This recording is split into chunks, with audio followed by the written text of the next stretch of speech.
So good morning, everyone. Thank you very much for tuning into my session. It's a pleasure to be here today and talk to you about blockchain for enterprise.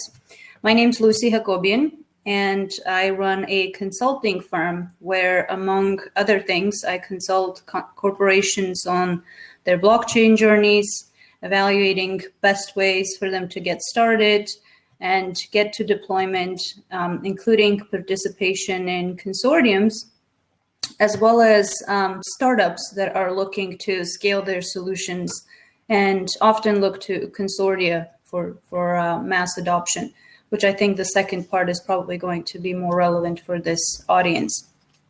Previously, I spent 2 years as the head of program at Mobility Open Blockchain Initiative. It is a nonprofit foundation and consortia in the mobility industry, working with automotive original equipment manufacturers. So these are the names that you're probably familiar with, like BMW, Honda, Ford, etc. Their respective suppliers, insurers, non-governmental organizations, startups, and technology platforms working to establish industry standards for blockchain technology adoption. So we will get into different types of consortia and sort of the various models in a little bit, but Mobi in that map of consortia fell into the industry-specific, technology agnostic, standards-focused organization, which had a goal of promoting standard ways of identifying stakeholders within the ecosystem and creating system specifications, data schemas, standardized data schemas that were required in a number of different use cases to sort of promote secure protocols for mobility data exchanges, vehicle to vehicle, and vehicle to infrastructure communications and payments. So I am not going to really say anything groundbreaking in this session, and perhaps nothing new that you haven't really heard before. The purpose of this session is to just give a structured way of how enterprises think, as majority of the audience in this conference is probably developers and startups, which are responsible for the innovation that happens in the ecosystem and are looking to scale their solutions, looking for mass adoptions, and therefore are looking for enterprises to work with. And before you can work with these enterprises, there's got to be a way to understand their point of view, their thinking, their analysis, strategic value, and align yourself to deliver that value. So I don't have a whole lot of slides, and I'll be talking mostly during the session, but I'll have about 10 minutes or so left at the end for questions. So the emergence of blockchain technology holds a great promise for the enterprises. We sort of first witnessed this interest peak in the financial services industry, of course, with the rise of Bitcoin and Ethereum, but then soon passionate technologists like yourselves began exploring what's really behind the hype of cryptocurrencies and what the technology value is. And that also happened within the corporate world and the enterprises. So it's been an area of exploration for quite a while in the corporate world. On the left side of these slides right here, when I'm highlighting, you'll see the list of sort of the technology factors that are attractive for these enterprises. First, you have disintermediation. DLT networks, of course, reduce the reliance on third-party intermediaries, and network participants can independently verify the integrity and have a shared control over the ledger. However, it's important to keep in mind the commercial nature of the enterprises. In general, disintermediation must, of the traditional intermediaries, will take place and must consider if the cost of the traditional intermediaries really exceeds the value that they add, or the other way around. We'll see, I think, in the future that there will be quite possibly new forms of intermediaries emerging importantly. And I think at the moment we see that with a lot of interoperability solutions being sort of the third intermediaries within the various platforms and networks. Then you have auditability. The information within a blockchain can be made visible to all of the participants who've been authorized to view it, and in general cannot be altered by a single entity, and that's really attractive for a number of use cases in the enterprise world. Depending on the underlying technology and sort of the use of the cryptographic techniques, it can usually be designed around what information is available to whom, or with appropriate rights and access rights, etc. In the network. This improves the auditability, it creates trust, it reduces fraudulent behavior, especially important in industries where there's regulatory bodies that often are in charge of auditability. In financial services, in insurance, in accounting, you have a lot of auditing be one of the main activities. And so this provides a really good platform for auditors to view it. Cryptographic constructs, this sort of relates to the protection of information with cryptographic techniques, including hash functions, digital signatures, and they're sort of deployed to safeguard the records that are available in the ledger and in the database. Enterprises can encrypt, protect sensitive information, commercial information. For example, in supply chain, you have a lot of pricing information that's sensitive company information and you want to protect it. And it's your bread and butter. This is often the competitive advantage that you have in your industry. And so these cryptographic features are not really unique to blockchain, but they can be ensured with traditional cryptography, of course, but they're a big value factor of the tech for the companies. Then you have the single version of truth, and the transactions on blockchains are time-stamped, they're tamper-proof or tamper-evident, and they're providing a single source of data integrity. There's no need for reconciliation among the different participants. There's a lot of the reliable information sort of exists in one place in the distributed ledger, and there's a lot of industries that are attracted to this. One example would be the telecom industries. There is, when you have a provider of your cell phone provider and you're going to another area, for example, you're traveling and there's roaming associated. So each one of these networks have partnerships that you have to settle the transactions, and there's a single version of that truth of the information is going to help with the reconciliations that at the moment are incredibly manual, incredibly time-consuming, and can take months for settlements. And sometimes they're also happening per transaction, which is not very efficient, rather than in batches. So the participants sort of can expect that everyone who works on the same network has the access to the same information, and they rely on the same data. Immutability, the data that is recorded cannot really be changed or deleted by a single actor. Of course, there could be collisions, but instead it's verified and managed using appropriate governance protocols, and this ensures that the data in ledgers is secure against unauthorized manipulation.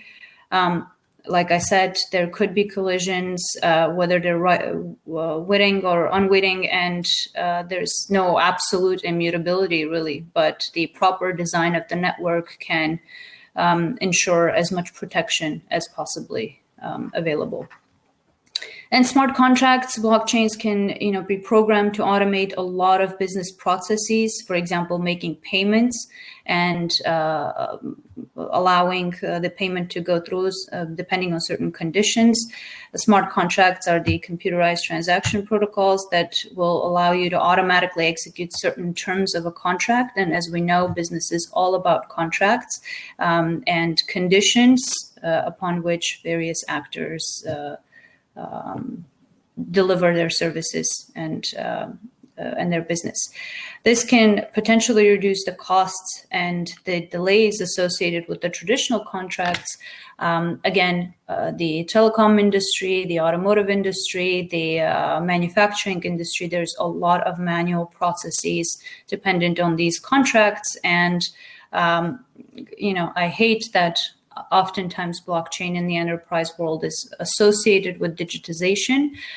It's obviously not the same thing, and digitization is required as a first step to transition to DLT networks. But because some industries are really far behind, this is an opportunity to do both at the same time, and you create these efficiencies with automatic contracts and executions. Organizations are really seeking to gain increased efficiency. They're seeking to gain greater trust with their counterparties and partners. And there's other potential benefits offered by blockchain technology, primarily around new revenue opportunities, creating end consumer trust by adding more transparency. And I'll give you examples of some use cases where this is valuable, and operational cost savings. Supply chain is really a good example. If you bring on tracking and traceability, the end consumers get the trust and can verify the value of the information. And enterprises, in turn, can also receive social benefits outside of the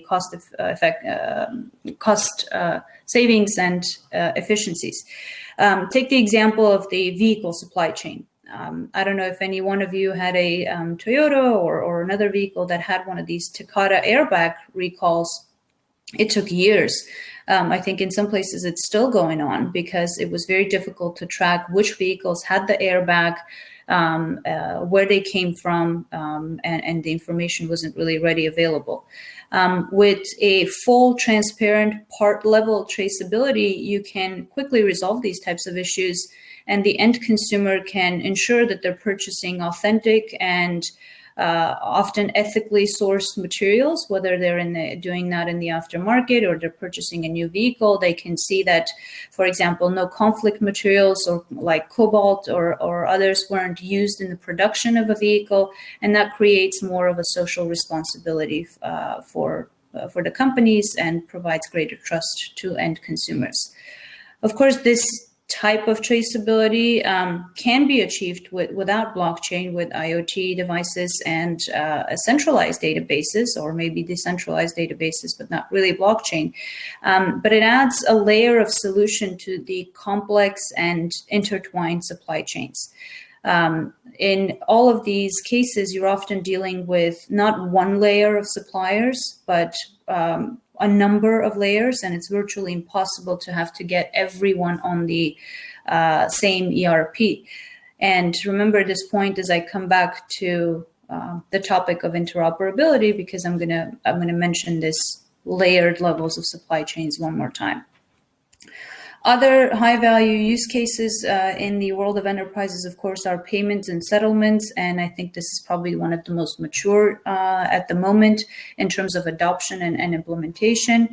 You have identity of the stakeholders, identity of things, what we call things, and these can be devices, these can be things like vehicles, etc. Reducing fraud. Creation of data marketplaces. It's no news that what people say, data is the new oil, and a lot of companies are looking to monetize that data, but there is a very spread out collection of data by various actors, and in order to actually create meaningful insights from that data, there needs to be a marketplace that this data gets shared.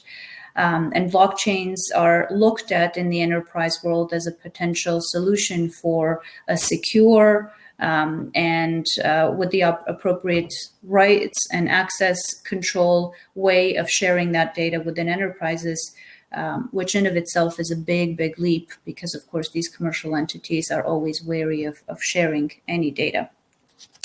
You have usage-based transactions that rely on the data from these various sources. You can think of usage-based insurance, for example, as one of the use cases. If you're driving a vehicle, your data is captured by the sensors in the vehicle and maybe infrastructure sensors. You control the data in most cases with the GDPR, CCPA, and other type of privacy acts that have given the consumers the right to own that data, but most of the time it's hosted at the original source, so either on the vehicle or in the OEM's data silos. And so insurers have to get access to your driving behavior in order to give you a usage-based, really true insurance solution that's not just based on the miles you drive, but it's more analyzing how you drive in the various different conditions. How do you handle potholes? How do you handle, certain hills, etc. It's a number of different data types that need to be analyzed. So the world of blockchain consortiums can be overwhelming to the newcomers. There is this concept of consortium that is mostly used for mass scale adoption from both the enterprise side and the startups.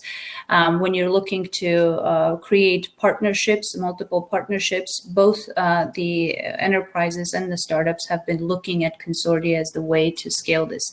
Obviously, the peer-to-peer nature of the technology mandates that you have to work with others, and you can't really build a solution on your own and truly adopt it. And so consortia have developed as this potential avenue for mass adoption. But when organizations and teams have to select where they participate and invest their time, they have to have some sort of a structure to analyze the different types of consortia that exist and are operating in the space.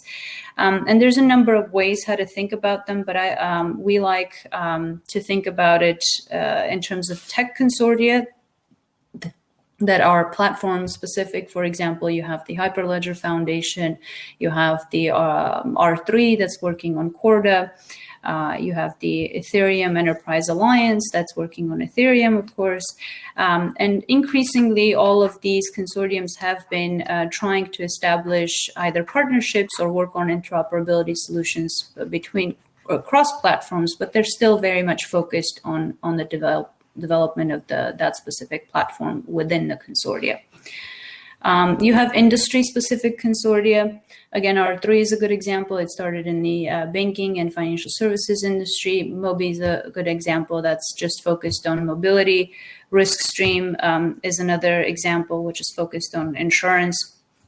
Then you have government-led consortia, mostly in regulated industries or where governments really want to take a lead in the consortia. Then on the bottom, you have two distinctions between development consortia. So these are the organizations that are actually building a platform or a network, or you have a standards consortia. In the example that I brought, where I spent 2 years at Mobi, Mobi was mostly focused on creating standards. So there was no development of a network at the time, and it really was about to create standard ways of communicating within the industry and standard ways of building a network for particular use cases. Equally important, I think, because a lot of these development consortia sometimes struggle with building solutions that aren't necessarily standardized within the industry, and that sort of slows down the adoption. And then lastly, of course, you have the nonprofits and the for-profits in terms of the model and the structure of the consortiums. One last distinction that it's not on the slides, but it's an important one for me to mention, because there is, in the development consortia category, there's jointly developed platforms, and there's those that are led either by one or a small group of players. Like the case of JP Morgan with Quorum, it was really led by JP Morgan, and then they started onboarding. I think now they have about 450 or maybe a little less banks that they have onboarded, but they really built the networks themselves. In the example of R3, you had all the banks come together and build Corda together.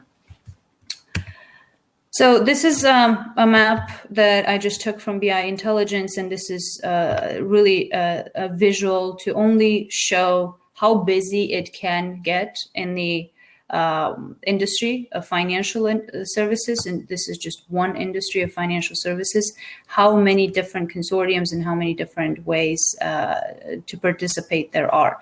So there's a lot of choices for an enterprise to join, but equally a startup to join, which I think is a bigger problem because startups, of course, don't have as many resources and they have to prioritize. So before deciding which one to join, there's has to be a key factors consideration, a careful consideration of the technical as well as the non-technical factors of success and potential maybe pitfalls, like the consortium governance, the interoperability, digital identities, cybersecurity, regulatory requirements, and others. There are number of key questions that you should ask when thinking of joining a consortium. It's sort of like a marriage. I like to say that it's sort of like a marriage and you need to choose the right partner. Otherwise, it'll just be a very expensive and long divorce, and both financially and reputationally, it can set you back quite a bit. In fact, a lot of companies recently, I think, have started to realize that in the last few years, they may have been in the wrong partnership or may have really invested in the wrong consortium, but it's really costly to leave, both from the PR perspective, as you know, with the crypto hype, I think there was a lot of media attention and PR attention. So it created a reputation and you sort of tie yourself to one consortium. It's costly to leave. And of course, operationally, it's really costly to leave after you've made a significant investment. So some of the key questions is, first, the assessment of your goals and intentions and the goals of the consortium that you're looking to join. When you're thinking about an industry or a consortium, you have to analyze and see their progress. Are the companies that are in those consortium really interested in the research and development or go to market? Because remember, most of these companies are joining these consortiums to explore, to learn about the technology, to maybe do one or two proof of concepts and POCs to see what it's about, whether this is going to fit their goals or not. And I categorize them in the R&D bucket. And there's others that are really ready. They're ready to go to market. They've done an analysis of the use cases and the strategic business value, and they actually want to build and get to mass adoption. This isn't just important for you as someone that's investing your resources, but also for the other members. You have to be aligned with the intentions because that affects the speed. And I'll come back to the topic of speed in just a little bit.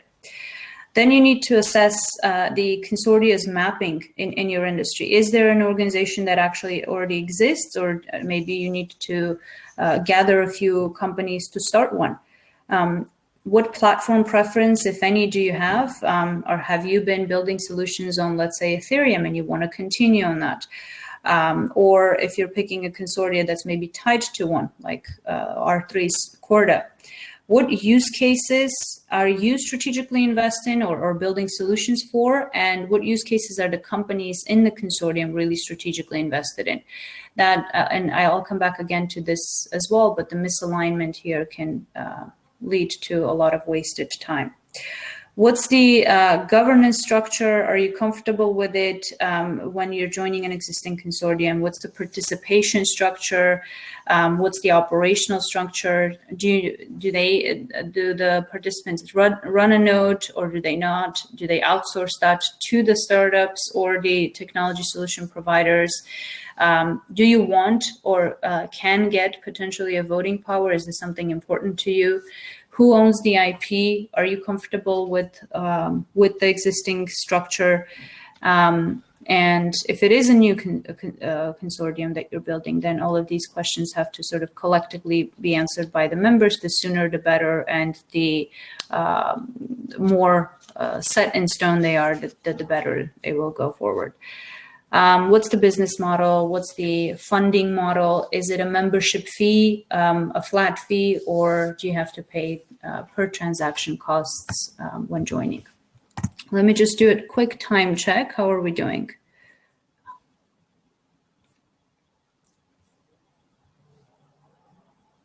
All right, I'm going to keep going. Scott, just feel free to let me know when I need to stop.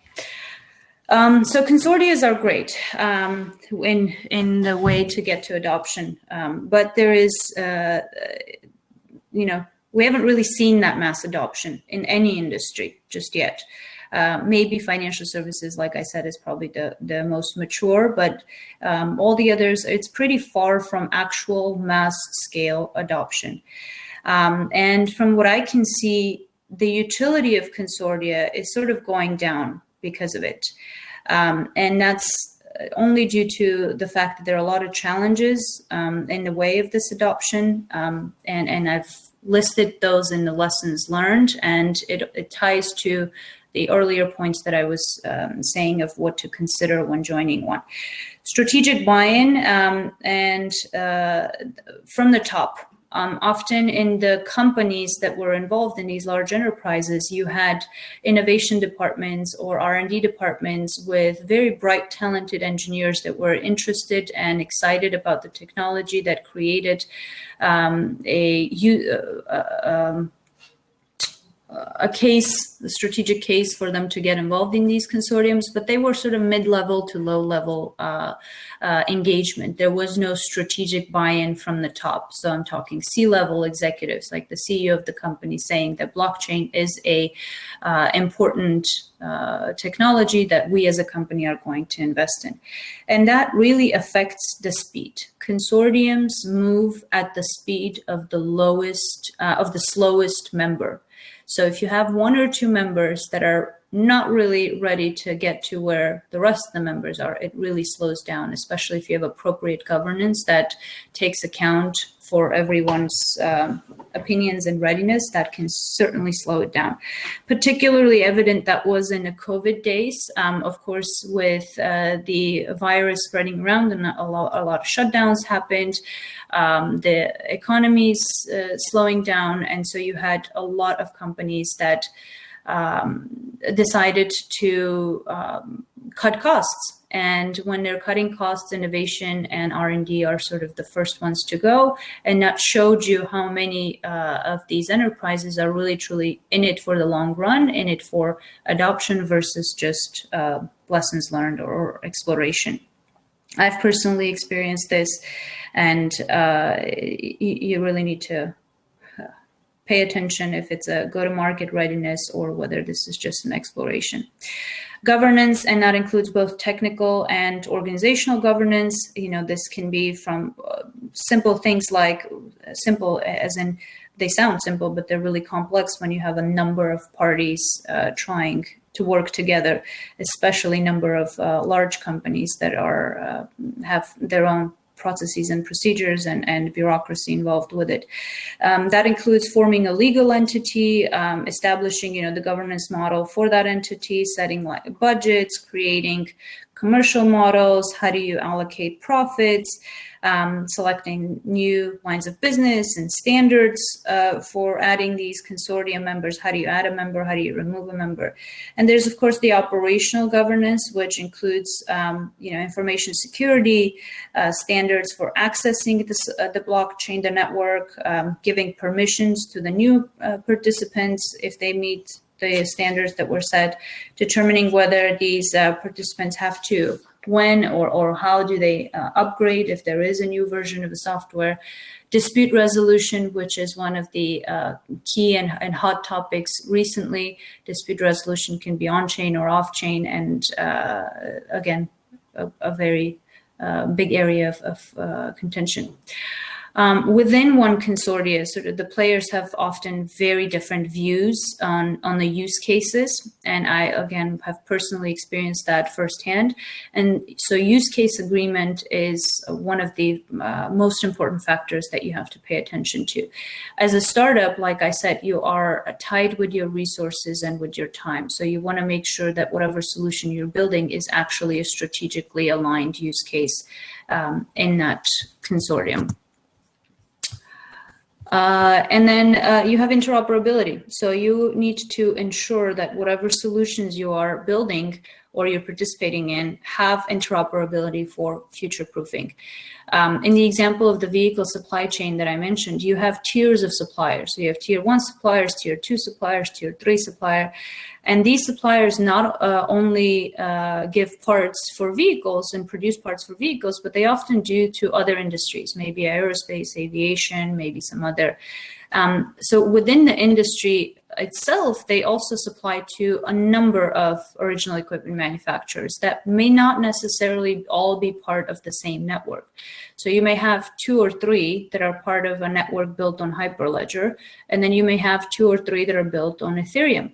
And as a supplier, they can't really spend billions of dollars on integrating with all of these solutions.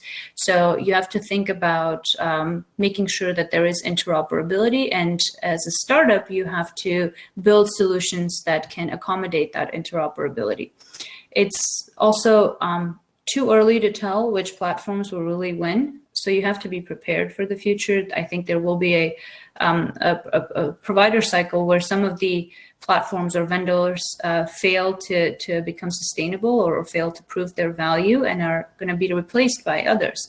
There's also going to be a number of standardization of these protocols that will lead to the opposite, the convergence. And some expect the emergence of new platforms to actually become the backbone of this network. And, oftentimes blockchains are compared, the journeys of the blockchains are compared to the world of the internet. And I personally really disagree with that, because when we had started building websites and using the internet, the core infrastructure was really all built, which is not the same right now. We are building the infrastructure as well as solutions and applications on top at the same time. And so with that, it's still too early to tell which frameworks will actually win in the long run. So for startups, one of the biggest lessons is diversify your solutions. Pay attention to interoperability. Make sure that you're not vendor or platform locked in if possible.